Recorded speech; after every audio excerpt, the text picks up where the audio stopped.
Hello viewers, I'm Advocate K. Rawat from Lexis & Company. Today I'm going to talk about revision, jurisdiction of High Court under Section 115 of Code of Civil Procedure 1908. Revision Section 115 of Code deals with the revisional jurisdictions of the High Court. It provides that the High Court may call for the record of any case which has been decided by any court subordinate to such High Court in which no appeal lies thereto.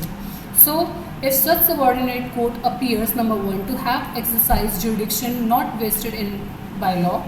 Second, to have failed to exercise a jurisdiction so vested. Third, to have acted in the exercise of its jurisdiction illegally or with material irregularity. Now, High Court may make such orders in the cases as it thinks fit. Number one, provided that the High Court shall not under the section vary to reverse any order made or any order deciding issue in the course of a suit or other proceeding except where the order, if it had been made in favor of the plaintiff applying for revision, would have finally disposed of the suit of the proceeding.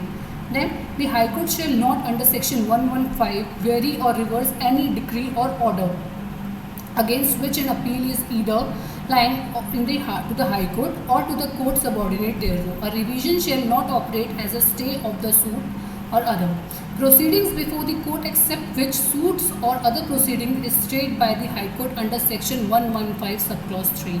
Explanation in section 115 expression in any case which has been decided includes any order made by any court or subordinate court deciding any issue in the course of suit or other proceedings. Now, the High Court's revisional power cannot be invoked unless the following condition exists. Number one, there must be a case decided.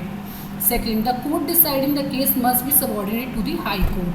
Third, no appeal should lie in the High Court for or against that decision. Fourth, in deciding the case, the subordinate court must appear to have, number one, exercise the jurisdiction not vested in it by law. Second, fail to exercise the jurisdiction vested in it by law, or acted the exercise of its jurisdiction illegally or with material irregularity. This is all about the revision part. Hope you liked the video. If you have any doubts regarding revision under section 115 of Code of Civil Procedure Act 1908, do let me know in the comment box. I'll resolve all your queries and all your doubts in my next session. Thank you.